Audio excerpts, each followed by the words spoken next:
Welcome to Shared Shelves Book Club. We are here with a new episode. If you have listened to the Fill Your Cups podcast before, then you know we do bonus book club episodes every month that we have a book club get together. But we are officially branching off and making it its own. Yay! So Shared Shelves Book Club is the book club that we are a part of. So I'm Morgan. I'm Julia. And we are two of the members in Shared Shelves Book Club. And the plan is that every month that we have a new book, we will be doing a podcast episode with probably myself, Morgan, and then one other person or maybe two other people from book club. Our book club is about 20-ish people. It's big. Yeah, it is big. It's gotten big, it's grown, but we very rarely have every single person at book club with us. So whenever we get in person. So it is always fun because right now we're kind of at our cap. It's always fun to talk about the book club episodes on the podcast because then you can join in even if you are listening from afar or reading from afar. Yeah. And if you just weren't able to make it to book club, then this is your opportunity to talk about the book or listen about the book, I guess.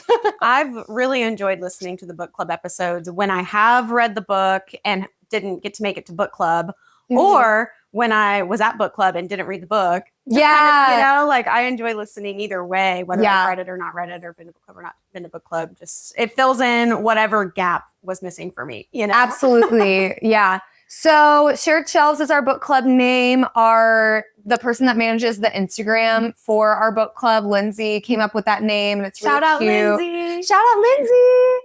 And we love it. So if you want to join in on the Shared Shelves journey in the next few, and in the upcoming months indefinitely, we will be doing book club episodes at least once a month. I've kind of thought about maybe sneaking in some whenever there's other people in the group that are reading the same book, like sneaking in one or two there. So if you're a reader, definitely subscribe to this podcast on Spotify, Apple, YouTube, wherever you listen to podcasts or watch your podcasts. And drop us a comment if there's a particular book that you would like us to talk about. That would be fun. That would be super fun. And yeah, because we rotate who picks each month. So yeah, and we do all different kinds of books because everyone in our book club is so different and has such different tastes and enjoy different genres. So we've done everything. We've done, historical fiction, thriller, mystery, romance. We've got a Christmas romance coming up for December, so stay tuned for that. We've done some magical realism. Yes. Oh yeah. Like the June Pharaoh. Yes. Unmaking of June Pharaoh. Love that one. Yes. We did a memoir that one time. Yeah, that one time. We've done a lot of different books. And then this month's book was The Academy by Elin Hilderbrand. Yes. I don't even know what you would call this one. Coming of age. Definitely coming of age vibes. Literary fiction, I guess. Yeah, literary fiction. Yeah. Maybe contemporary fiction. Yeah, probably more that. Morgan Kurtz in our group usually feel like she knows exactly the genre title, but I feel like contemporary fiction or literary fiction might be one of the genres. And then, coming of age. So. Should we look at what it says on Goodreads? I don't know if it actually says genre on Goodreads. Oh, whenever you look at... See, you know what this just says Goodreads Choice Award for fiction. Fiction. But that's one thing that I kind of have beef with Goodreads on. I feel like people have beef with Goodreads on about a lot of things. But for instance, this one, if you go to book details, it's still just, I guess it does say mystery. But so I guess but fiction is so broad. It is. I definitely remember seeing this book when I was voting for the different Goodreads nominations for the year. And I can't remember what category it had it listed in. It must have just been fiction novel, but I voted for it because it was the only book in whatever category it was in that I had read. So I was like, well, guess I'm voting for the Academy because I've read it. Yeah. Oh, I did not vote for it. Well, so I'm not as big of a reader or as avid of a reader. I'm usually 1 or 2 books a month kind of a reader. Yeah. Not 5 to 10. So a lot of the books on the Goodreads Choice Awards, I only had read 1 or 2 out of each category. Yeah. If any. No, me too. But I would not have voted for it. I saw it in that category and I was like, not that one. Even if I can't, you know what I'm saying? Yeah. I didn't vote at all. Yeah. Rather than I vote. liked it enough to feel okay to vote about it. Yeah. Totally fair. Yeah. So I did look it up on Google and Google says the Academy is contemporary fiction with romance and mystery, a coming-of-age story with a Gossip Girl feel. Good job. Yeah. Yeah, you got it. Teen and young adult historical mystery and thriller. That is not true. AI overview is botched. Yeah, guys. a little bit. So, yeah. So, anyway, we read The Academy by Elin Hilderbrand. This was our friend Chloe's choice of the month. Mm-hmm. And she's a big Elin fan. So, if you're also a big Elin Hilderbrand person, I want to hear your favorite books because I've read one other by Elin Hilderbrand. And so far, I have not been super happy with them. Oh, interesting. Was it more of a beach read? It was more of a beach read, and I liked it better than this one for sure. Yeah. It was the 5-star weekend. Okay. And I liked it okay. I get kind of bored with her. I feel like she goes into a lot of unnecessary, excessive detail. And I think with 5-star weekend, it was comfy, cozy summer read. Yeah. But it was just one where I was like, ready for it to be over before it was. Yeah. And that's always a bad time for me. But I do think I gave it like a average 3 stars. Yeah. But this one, I only gave 2 stars. I really did not like it. I hated reading it. When I got done with it, I thought, what was the point of that? And I was so pissed that we never saw the cliffhanger email. Yeah. So, by the way, if you haven't listened to one of these book club episodes, this is not an episode to listen to if you're like, maybe I should read this book, because there are tons of spoilers. These are episodes to listen to if you have read the book and you're like, I need to talk to somebody about this, and you have nobody to talk about. Yes, exactly. Or if your whole book club has read it and you haven't, and you just want like good point. The scoop, Yes, good point. Which I wouldn't be surprised if this one was a book club common choice recently, because it was a new release, right? Yeah, it was a new release. It was Goodreads Choice Award. I think it maybe was on some other kind of book club list. I don't know. Yeah. But well, I think Elin Hilderbrand has a very big following and a lot of like really devoted fans, people who love the beach read, the food descriptions and the outfit descriptions. Yes. And some people just soak all that up. And so like for anybody like Chloe, who is a huge fan of Elin Hilderbrand, and I think Lindsay is also a big fan Elin, too. Yeah. They probably would be quick to grab this off the shelf and recommend it to their whole book club. Yeah. So here's the things that I thought were good about it. I felt like I feel like it covered good topics. Yes, let's get into it. Yeah. It covered good topics. I think it was good that it covered drug and alcohol abuse. Yeah. It covered eating disorders. It covered poor, kind of traumatic parental relationships. For sure. Also, all sorts of things. It covered a lot of different topics. I think that was a good thing. I just think the execution for me, and maybe it's because it's going to be a duology, the execution for me was there was no, I don't know, it was getting into the reality of it without actually doing any insightful reflection on it. Or I don't know, I hate to cover those topics without seeing them progress, maybe, which is unrealistic of me. But I would say that that's a good part of the book. I know what you mean. Like specifically, an example would be Davi's character, who was the big influencer, had the great big following. Like everyone was obsessed with her and watching everything she did. And she's the one who had the eating disorder. Yeah. And the eating disorder was touched on quite a bit as far as what she was doing, not as much about why she was doing it. Yeah. I mean, I think there was a little bit of that. But when she did finally get help and like sought out help and then was on her like recovery journey, I feel like that was sort of, we stopped hearing about it after that. Yeah. And we didn't get to experience like what her thought process was as she was recovering and how she moved past that.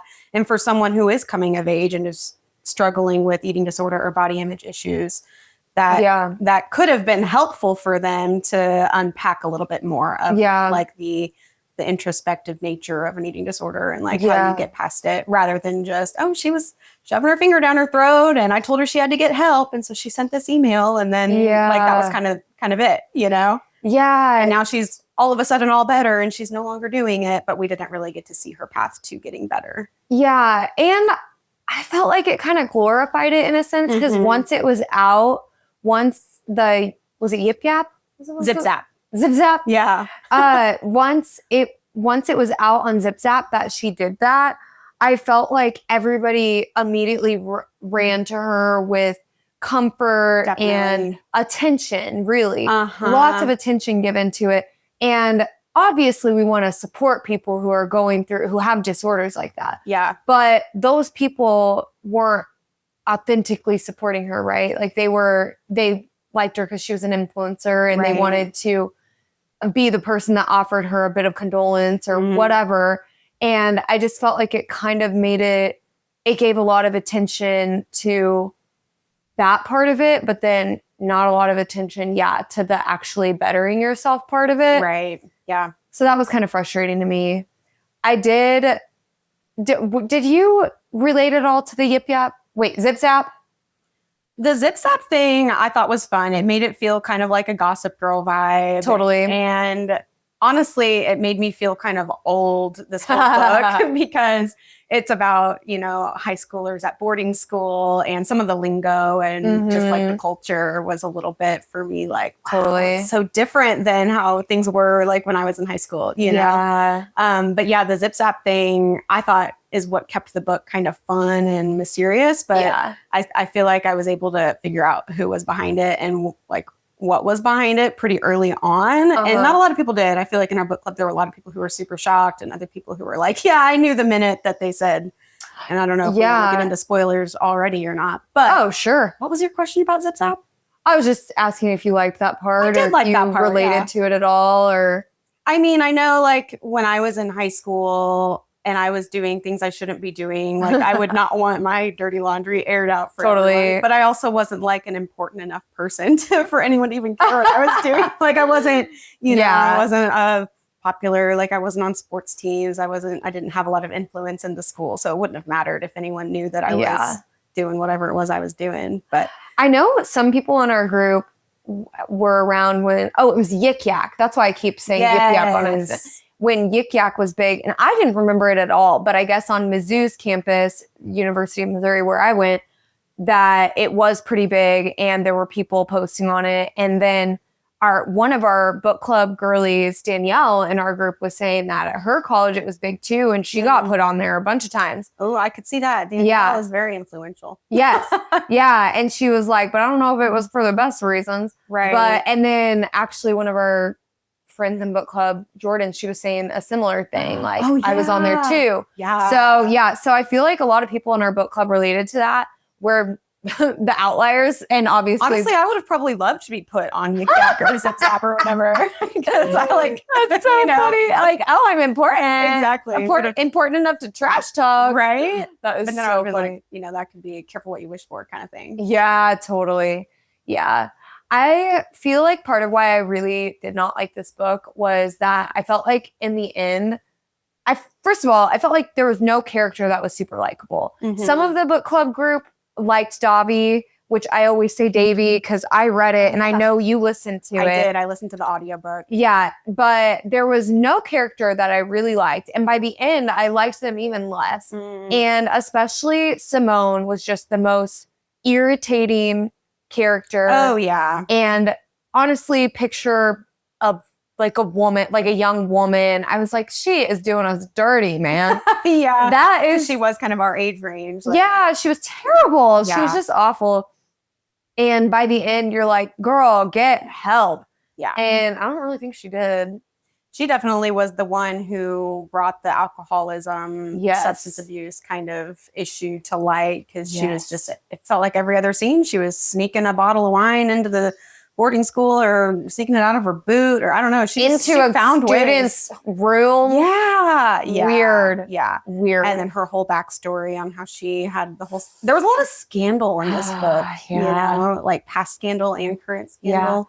Her backstory when she was the RA, which we had kind of a debate about this in book club, because she was an RA, which to me, that is not the same as like a teacher-student relationship or a professor-student relationship.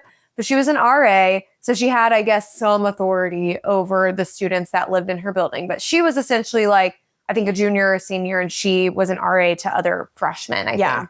And she was drinking with a couple of guys, and she was making out with one guy while another guy was like basically ODing, right? Yeah, and so that was part of why, that was the scandal that kind of made it so that none of the universities in Canada, I think, because wasn't she from Canada Yes. or something like that? Yeah. Or wait, yeah, because she spoke French, but it was like Quebec French. Quebec?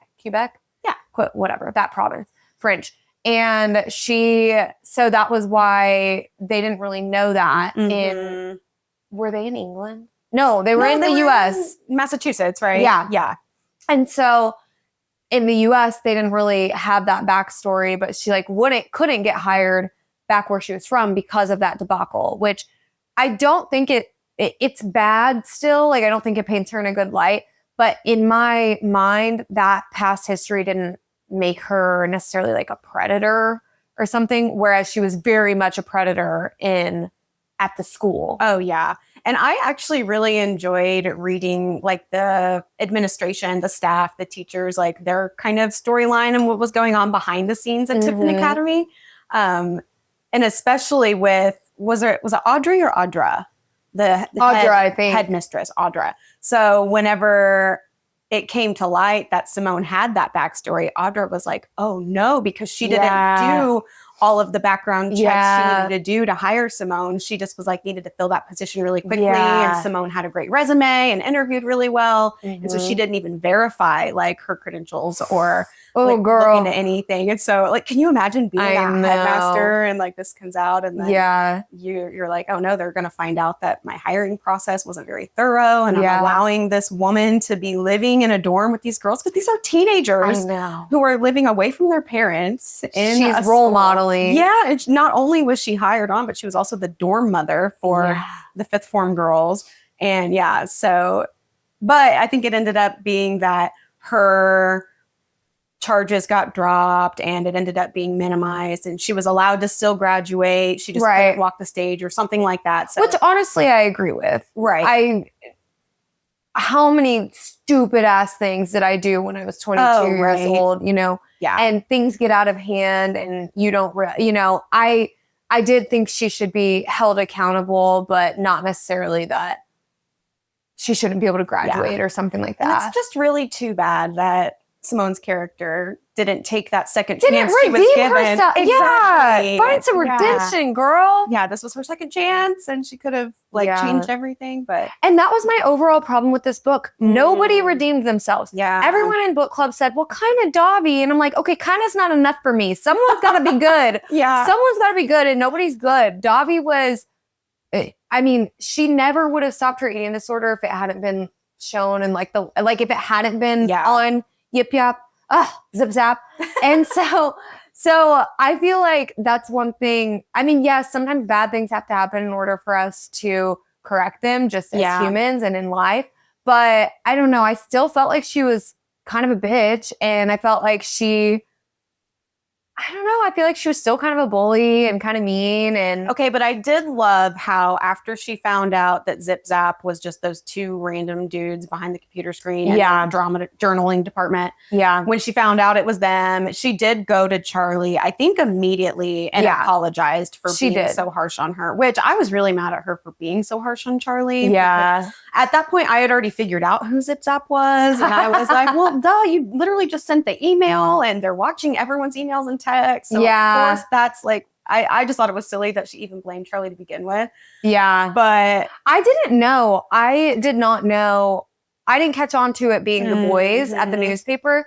It was obvious that because the way that the book was set up, there you could see like the emails or texts or whatever. It was obvious that someone had access to all of the like devices within campus, and that was how they were kind of blowing up people's that's how they got private their information. Secrets. Yeah, the private information. And so I knew that was how someone was doing it, but I didn't know who it was. Yeah. And a lot of people in book club caught on to that. I'm really curious how many people that actually read this book. I'm curious what the ratio is of people that caught on to that. Ooh, I didn't. So if you're watching or listening and you read this book, put in the comments whether or not you were surprised by the people behind Zip Zap or whether you had figured it out early on. Yeah. I'm curious. I figured it out when Charlie caught the two boys on the computer in the newspaper office Mhm. and they quickly closed out of whatever screen they were on. Yeah. And she was like, oh, boys, they're just watching porn. Ew, gross. Yeah. You know? And I trusted her. I didn't think anything past that. I was like, yeah, ew, boys porn. I was like, oh, there's Zip Zap. Oh my gosh, that's so funny. I think I wasn't invested enough. I think I was That's fair. so annoyed with every character. And by the end of the book, I was still annoyed with every character. And yeah, I don't know. I think that was part of why I didn't catch on. I will say that the cocktail bar, what would you call it? Speakeasy? So cool. So cool. Yeah, I really liked that whole part of the book. And it's obviously so unrealistic. Like, how could he really get all of that furniture and the totally remodeled stuff down there without anyone knowing? But hey, seemed like they painted a really cool picture of how it looked. Yeah. And I would have loved to be included in that special speakeasy group, the hand-selected people by East, whatever. I know. Yeah. East, such a cool name. I know. I loved that. I mean, there were a lot of things that were similar to Gossip Girl in this book. But I mean, it was even in the little AI overview thing. Yeah. But he gave me such like Chuck Bass vibes. Yes. You watched Gossip Girl, right? Okay. Yeah. Yeah. He gave me such Chuck Bass vibes because I felt like when Chuck puts his mind to something, he like makes it happen. Right. And I think at some point he does open like a club or something in the show. Yeah. And he's very savvy, but he's also kind of a douchebag. And he definitely too cool for school. Oh yeah. And he definitely uses his money, but then also like seduction or whatever. I never thought he was that cute, but his seduction for his own purposes. Right. You know, like he uses every weapon in his arsenal basically to get what he wants. Yeah. And he gave me such Chuck Bass vibes. Which is so funny because never in a million years would I say that Chuck Bass was like the most impressive character on Gossip Girl. But you had said in book club, the character I was most impressed by in this whole book was East. And that is crazy. Yeah, honestly. Well, and that was why I was frustrated. I was like, the fact that I got to the end of the book and the character that I liked the most was the snotty rich boy. Chuck Bass. Yeah, the Chuck Bass. I was like, that is not good. Yeah. I don't like that. I don't like that. And he was my favorite character by the end. I felt like he was the one that was most strategic, savvy. He thought through his decisions. Even, I mean, he did some yucky stuff with Simone, but even that I felt like was very calculated and very intentional. And he was doing it specifically, like he had a goal in mind and he got his goal. You know what I mean? Goal-oriented guy. Yeah, exactly. Yeah. And I was like, I don't want to like this guy, but compared to everybody else, he's the best. Yeah. I mean, I have no other options. That was the only time I felt kind of bad for Simone was that East was sort of toying with her because he wanted to keep her infatuated with him so that she wouldn't rat on him. So he could hang it over her head. Because she was close to figuring out that something was going on. She was very suspicious of East, but every time he would just make out with her. And then he ended up getting like dirt on her and using it against her at the end, which was like, again, very smart move on his end. Like he was recording things on his phone and he definitely was toying with her, but not just for the sake of like toying with someone. He like, it was part of him. It was the long getting game. Away with, exactly. Yeah, I guess now that I say it, I did like Audra. There wasn't anything necessarily that I didn't like about her besides the whole that she just like very flippantly hired Simone and the other guy. Oh, yeah. Because she hired both of them kind of last minute. She was like, oh, I just need to fill a position. Yeah. And normally I would go to more lengths to fill normally we're more particular.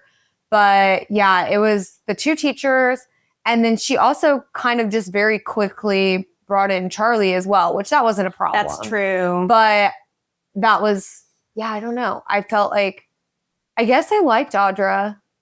I don't know why I wouldn't have. Audra to me was kind of like Tina Fey's character in Mean Girls.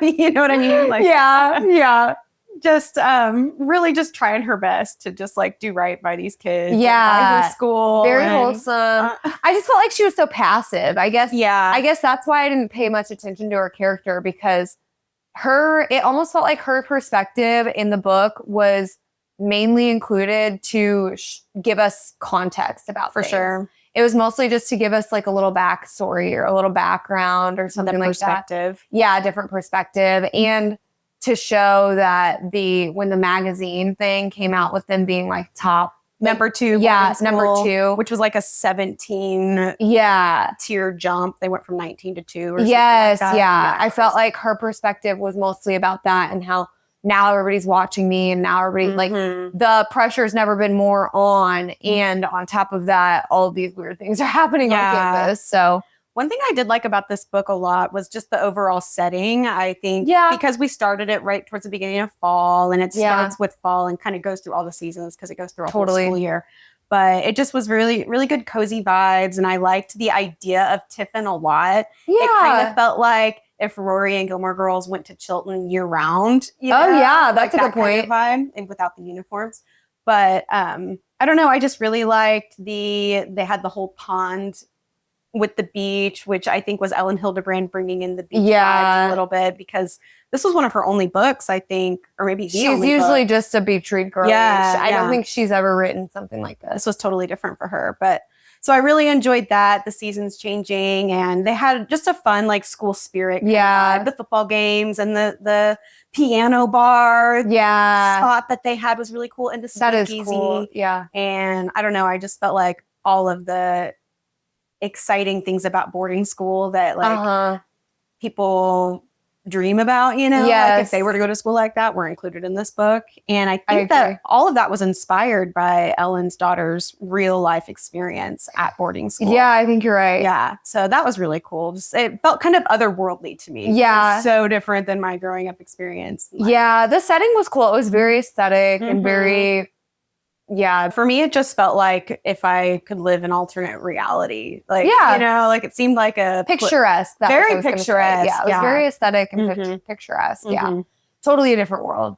I did like that. And that is usually why I like, because a lot of people were surprised that I didn't like this book, because I really liked Gossip Girl. Yeah. I didn't read Gossip Girl, but I liked this TV show. And then I really liked the Magnolia Park series. Oh, yeah. And Magnolia Parks, I don't know I've never read that. Yeah, but it's a bunch of rich kids. It's based in London, though. But it's a lot of rich kids. They are more like in their early 20s, so not quite high school age. Yeah. But they're doing crazy shit, drugs and sex and alcohol, and just lots of cheating and lots of scandal, like you said. Very scandalous. And their parents are idiots, and just like so much. I can't believe that hasn't been made into a series or a movie or anything yet. Me too. It would really be a good TV show. Like I think. a One Tree Hill kind of. Totally. Yeah.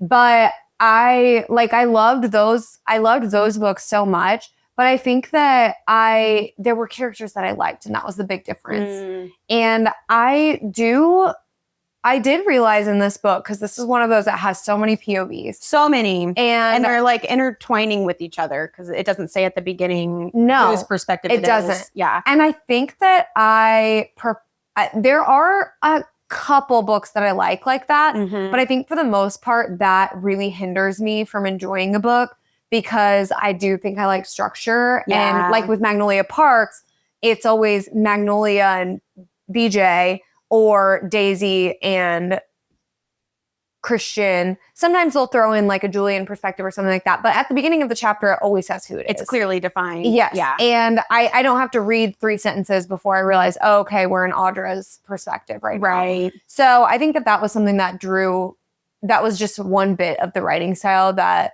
kind of drew away for me. It made it difficult to connect with the characters. Because you weren't always sure who it was, or didn't have enough time with them at one time to really develop a connection. Yeah. And at one point it had like all of the parents' perspective over Parents Weekend, which that was crazy. The parent weekend was crazy. Like Dobby's parents. I was like, what the? Yeah, with their third person, their throuple. It was strange. Yeah, that was so strange. It was strange. It was really just her mom wanted to be a lesbian, but didn't want to unmarry her dad, I guess. I don't know. It was weird. Yeah, that was crazy. Yeah. I don't know what Anything to say about that? Yeah.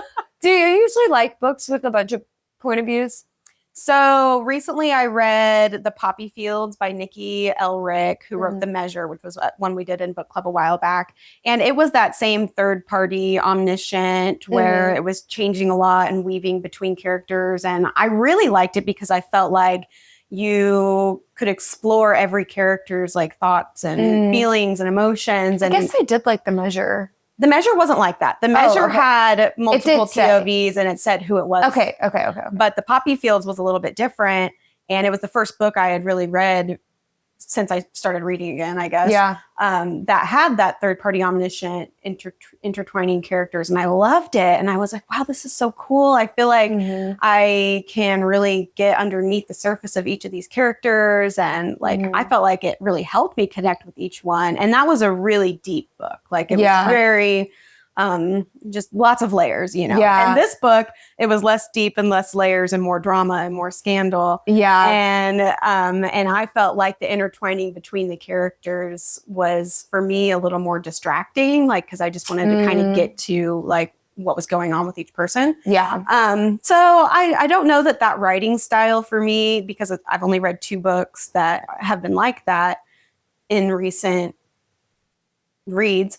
And I really liked one. And then this one was just kind of whatever for me as far as the writing style goes. Yeah, makes sense. I did feel like it was really balanced between like the teachers and the faculty and the students. Yeah. And it kind of seemed like at the beginning of the chapter, you could pick up pretty quickly whether it was a teacher, staff, faculty storyline or whether it was a student storyline. Because it seemed like those were kind of kept separate. Yeah. And so you would... you know, it would go from Simone to Cordelia to Audra, and like kind of stay in their world, and then it would go to Charlie and Dobby and East and all of them. Yeah, and I thought the balance between the two was pretty good. Yeah, for me anyway. Yeah.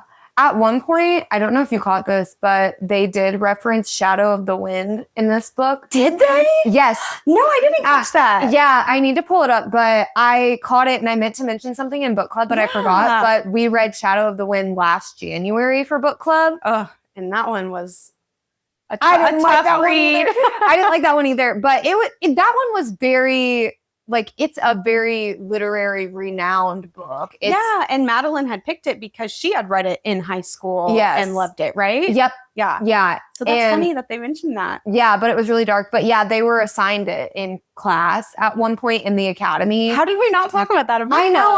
I wrote it down to share and I forgot. But this is why I love these episodes, man. You know, things you forget to say up uncover things. Yeah. So they totally mentioned Shadow of the Wind, which I loved. And I meant to say in book club, but I forgot. But yeah, that was one of the things that I was like, oh my gosh. Another thing I loved about this one was we were able, a handful of us, like very last minute, threw together like kind of boarding school outfits or whatever. Yes. And I think that's something that would be really fun. Like if someone was listening in on this and is debating using it as a book club book. Yeah. It does really, really well. And well, first of all, our book club, most everybody rated it very highly. It was really highly rated. It was like, I think, what did you end up giving it? 3.5. 3.5. Yeah. I gave it a 2 and I was the lowest rating. Yeah. And the majority of people gave it a 4 or 5. And then a couple people gave it like a 3.5. Yeah. And then I think I was the only one that gave it a 2. I think Macy also gave it a 2. Well, Macy gave it a 3. And then it got to me and I gave it a 2. And she was like, I almost gave it a 2. That's and I right. felt bad. That's right. So I don't know if she changed it or not. But yeah, I gave it a 2. And at that point, I think like 9 people had gone. Yeah. And I was like, they're going to be mind blown when I answer because I did not like and everyone was like, I know. Also, because I'm like a pretty easy rater usually, but I've gotten more critical. And I think it's just because I've been reading more and more. Yeah. And so it really has to speak to me to get a 5, or it has to be one. That's the thing. Like I'm not rating based off of literary merit. I'm rating off of the way that I feel after. Yeah. And if I feel like I enjoyed that book and that book was worth my time. And sadly, when I read The Academy, when I finished, I was like, that book wasn't worth my time. Like I only have so many days on earth. Yeah. I want to read books that I love and I want to read books that I finish and I'm like, oh, that was good. Or even like thrillers.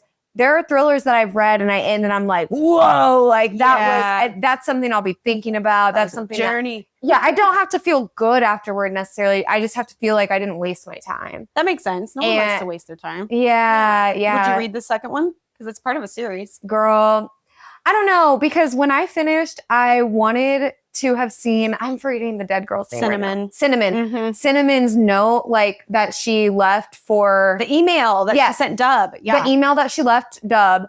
I really wanted to, that was honestly what was keeping me going through this book. Yeah. I was like, I can't wait to see. And then we get to the end and I'm like, it's a duology. Like, I was so mad. I got on Google immediately and I was like, did I miss the email? Because I was so confused. I was like, did I really skim past it or something? That was my first thought too. I was like, wait, what?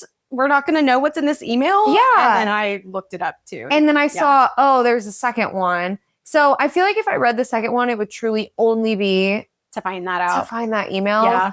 But I don't know if I'll read it. It probably, if I get FOMO, maybe. Yeah. Like if everybody in book club reads it, then I'll probably have to read it. But I don't know. I didn't like it enough that I would say no immediately if not for Cinnamon's email. Yeah.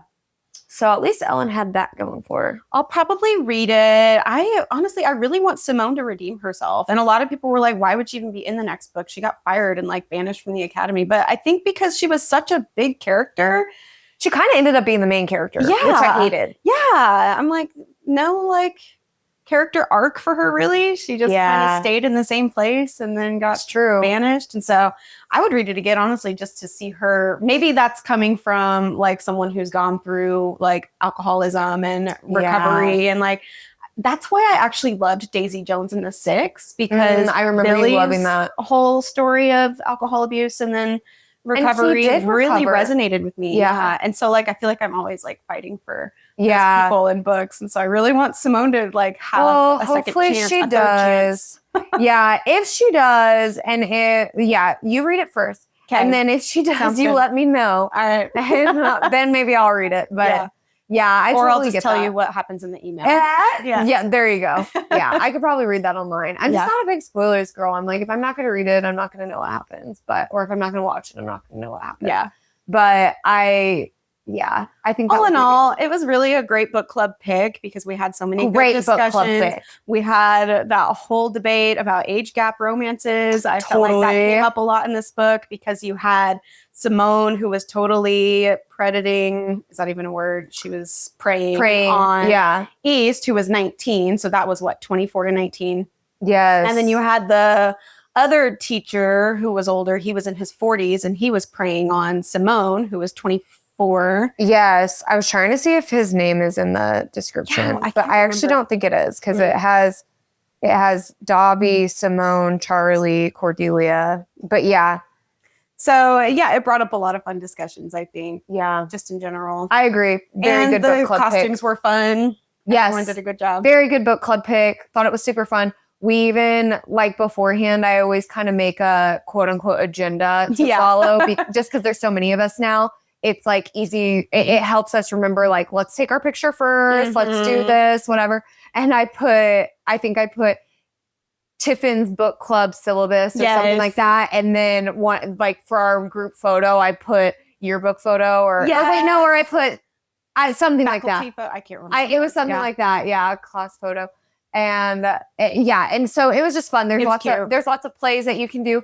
If you do food, you can make like you can make a Chef Haas menu, all sorts of things you could do with book club. You could definitely play it up if you're a book club that goes extra like that, which ours has definitely kind of become a little extra. Yeah. Yes, definitely. And I love it. I love it too. Yeah. So next, unless you have anything else to talk about this book.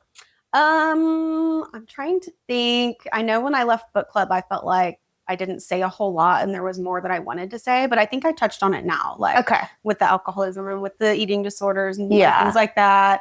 And then just the overall vibe of the book, I think is why I ended up giving it a 3.5 because I did like the aesthetics and the scenery. And I will say I have no idea what golden gooses are, and it made me feel so old. I don't remember that at all. It was like the shoes that they were all wearing. No, I don't either. Yeah, that's so funny. So I don't know if you're in high school, you might appreciate this book more. Yeah, that's true. That's true.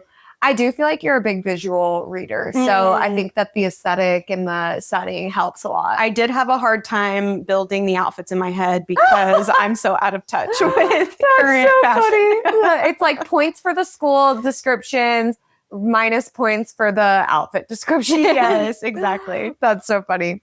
Well, next month's book is a Christmas one or holiday, I guess. Yeah, winter. Wintry. I just started it. I really like it so far, but we'll get all into it in the next book club episode. It is Snow Kiss by RaeAnne Thayne, I think. What do you think? Sounds right. RaeAnne. I think Thayne. RaeAnne Thayne. Yeah, and there was a sweet lady at the local bookstore that recommended this to us whenever we went. I went with Macy, who chose this book, to help validate her choice in her book because she was really stressed about picking a book. Picking a book can be stressful. Yeah, but so far it's cute. I think it's just a quaint classic romance, Christmas romance type of book. So, but it does center around a single mom, which is really cool. And there's also developmental disabilities in it too. So, really? yeah, it's really cool. Oh, I should read this. Yeah, yes, you should. That kind of sold it for me. Awesome. So that is what we will be talking about in the next episode. And if you don't follow Shared Shelves on Instagram, there is an Instagram page. So we keep updated with what the read is and what we're doing for book club that month and like what we rate it and everything like that. And then if you did used to listen to Fill Your Cups podcast and listen to the bonus book club episodes, we've kind of revamped. So Fill Your Cups podcast has rebranded. It's a solo podcast. Woo! Thanks. It's called Rise and Energize. So you can go and subscribe to that one too if you want just a little boost for your day. And go subscribe now. You do want that boost. It's so good. Thanks. I'll put it in the show notes so you can follow any of these that you want to follow. And otherwise, we will talk with you next month and hope you enjoy Snow Kissed. Yes.